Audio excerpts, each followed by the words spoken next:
महिला डॉक्टरचं चारित्र्यहनन केल्याचा आरोप चाकणकरांनी केलाय। यावरून सुषमा अंधारेंनी जोरदार हल्लाबोल केला। एखाद्याचं चारित्र्यहनन करणं किती योग्य, मुख्यमंत्र्यांची मेहरनजर तुमच्यावरती व्हावी म्हणून तुम्ही तिथे जात असाल तर तुम्हाला महिला आयोग म्हणायचं का, अशी टीका सुषमा अंधारेंनी केली।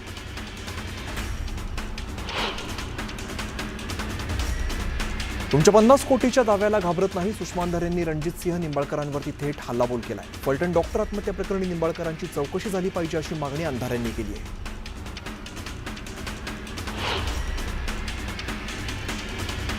फलटणमधील महिला डॉक्टर आत्महत्या प्रकरणात नवी माहिती समोर आली आहे। डॉक्टरचा पोस्टमॉर्टम रिपोर्ट आलेला असून मृत डॉक्टरच्या शरीरावर इतर कोणत्याही जखमा नसल्याचं समोर आलंय।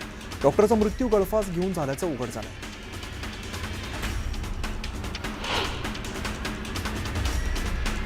फलटणमधील महिला डॉक्टर आत्महत्या प्रकरणातील आरोपी प्रशांत बनकरच्या पोलीस कोठडीत वाढ करण्यात आली आहे। बनकरला 3 दिवसांची पोलीस कोठडी सुनावण्यात आली आहे।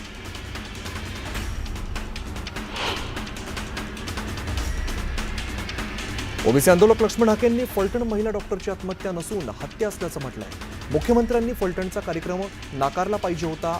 आरोप असलेल्या माणसाला क्लीन चिट देणं योग्य नाही। मुख्यमंत्र्यांनी न्यायमूर्तीच्या भूमिकेत जाऊ नये असा टोला हाकेंनी लगावलाय।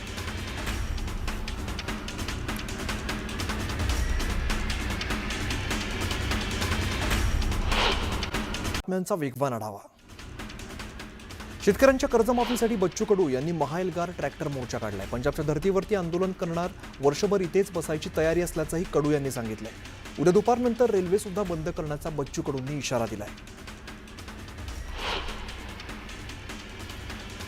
आदित्य ठाकरेंनी महाराष्ट्राचं पप्पू असल्याचं प्रदर्शन करू नये, आदित्य ठाकरेंनी राहुल गांधी बनू नये असा हल्लाबोल फडणवीसांनी केलाय। खोटी कागदपत्र तयार करून आरोप केले जात आहेत असंही फडणवीस म्हणाले।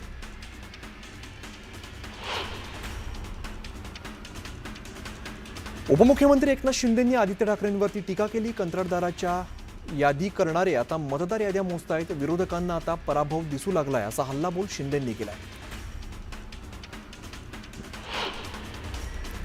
वसंतदादा शुगर इन्स्टिट्यूटची कोणतीही चौकशी नाही, कोणतीही तक्रार नसल्याने चौकशीचा प्रश्नच नाही असं स्पष्टीकरण मुख्यमंत्री फडणवीसांनी दिलंय।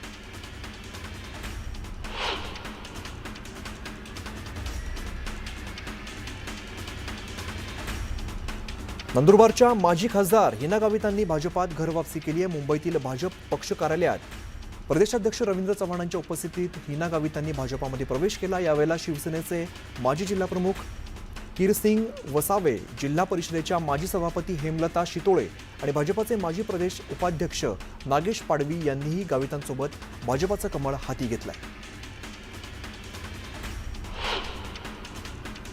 राष्ट्रवादी काँग्रेस दिव्यांग सेलचे प्रदेश कार्याध्यक्ष रामदास पाटील सुमठणकरांनी देगलूरमध्ये 30 माजी नगरसेवक, 4 माजी नगराध्यक्ष आणि 2 माजी जिल्हा परिषद सदस्यांसह काँग्रेसमध्ये प्रदेशाध्यक्ष हर्षवर्धन सपकाळांच्या उपस्थितीत पक्षप्रवेश केलाय। या पक्षप्रवेशामुळे आगामी नगरपालिका निवडणुकीत दोन्ही राष्ट्रवादी काँग्रेसला फटका बसण्याची शक्यता आहे। पुणे जिल्हा सत्र न्यायालयाने शिंदेंच्या शिवसेनेचे नेते रवींद्र धंगेकरांना समन्स बजावलंय। समीर पाटलांनी रवींद्र धंगेकर यांच्या विरोधात पुणे जिल्हा सत्र न्यायालयात मानहानीचा दावा केला होता। या प्रकरणी पुढील सुनावणी 7 नोव्हेंबरला होणार असून धंगेकरांना न्यायालयात हजर राहण्याचे न्यायालयाने आदेश दिले।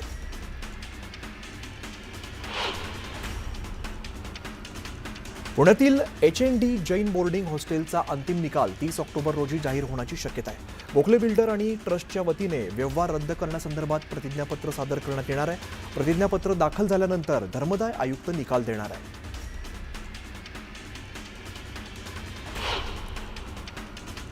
कराडमध्ये जनशक्ती विकास आघाडीचे 2 माजी नगराध्यक्ष आणि 7 नगरसेवकांनी शेकडो पदाधिकाऱ्यांनी भाजपामध्ये प्रवेश केलाय। भाजपाचे प्रदेशाध्यक्ष रवींद्र चव्हाण, मंत्री चंद्रकांत पाटील, आमदार अतुल भोसले यांच्या उपस्थितीमध्ये हा पक्षप्रवेश पार पडलाय।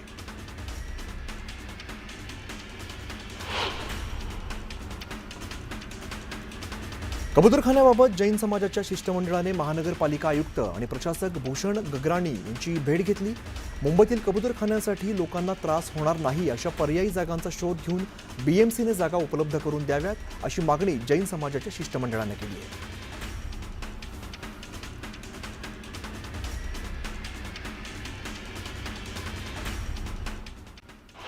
छत्रपती संभाजीनगरच्या वैजापूर ग्रामीण या ठिकाणी प्रगती गायकवाड या तरुणीचा साखरपुडा लंडनमधल्या आशुतोष पुंड या तरुणाशी व्हिडिओ कॉलद्वारे पार पडलाय। यावेळी वेळ आणि अंतराची मर्यादा लक्षात घेत दोन्ही परिवारांनी आधुनिक पद्धतीने साखरपुडा करण्याचा निर्णय घेतला। व्हिडिओ कॉलच्या माध्यमातून झालेला साखरपुडा सध्या चर्चेचा विषय ठरतोय। हिंगोलीच्या सेनगाव तालुक्यामध्ये नदीपात्रातून रात्री बेरात्री अवैध वाळू उपसा होत असून महसूल प्रशासन कानाडोळा करत असल्याचा आरोप शिवसेना तालुका प्रमुख अमोल खिल्लारींनी केलाय। या प्रकरणी चौकशी करून कारवाई करण्याची मागणी खिल्लारींनी जिल्हाधिकाऱ्यांकडे केली आहे। तर कारवाई न झाल्यास आंदोलनाचा इशाराही दिला। कर्जमाफी आणि अतिवृष्टीमुळे झालेल्या नुकसानाची मदत न मिळाल्याने परभणीत शेतकऱ्यांनी जिल्हाधिकाऱ्यांच्या गाडीवरती दगडफेक केली आहे। या घटनेनंतर दगडफेक करणाऱ्या शेतकऱ्याला पोलिसांनी ताब्यात घेतलाय।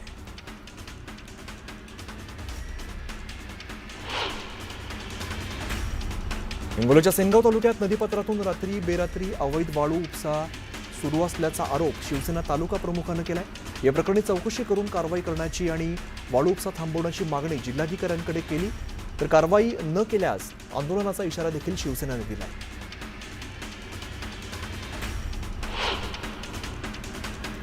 राज्यात कृषी बियाणांना विक्रीसाठी साथी ॲपच्या ऑनलाईन प्रक्रियेमध्ये अनेक अडचणी येत असल्यामुळे आज राज्यभरात कृषी केंद्र चालकांनी सरकारविरोधात बंद पुकारलाय। ऐन रब्बीच्या तोंडावरती कृषी केंद्र संचालकांनी हा बंद पुकारल्यामुळे मोठी अडचण निर्माण झाली आहे।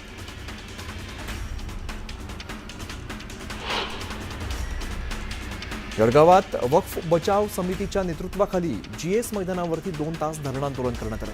हजारो समर्थकांनी आंदोलनामध्ये शांततेत भाग घेतल्यानंतर त्यानंतर निदर्शकांनी स्वतःहून पोलिसांकडून अटक करून घेत जेल भरो आंदोलन यशस्वी केलं। धुळे जिल्ह्यात सलग तिसऱ्या दिवशी अवकाळी पावसानं हजेरी लावली आहे। या पावसामुळे शेतकऱ्यांचं अतोनात नुकसान झालंय। वेचणीला आलेला कापूस मातीमोल झाल्यामुळे आता तरी निसर्गानं कोप थांबवावा अशी अपेक्षा शेतकऱ्यांनी व्यक्त केली आहे। रायगड जिल्ह्यातील अलिबागमध्ये उत्तर भागात मुसळधार पावसाला सुरुवात झाली आहे। हवामान विभागाने आज रायगड जिल्ह्याला येलो अलर्ट दिलेला असून 2974 मच्छीमारी नौका किनाऱ्यावरती परतल्या।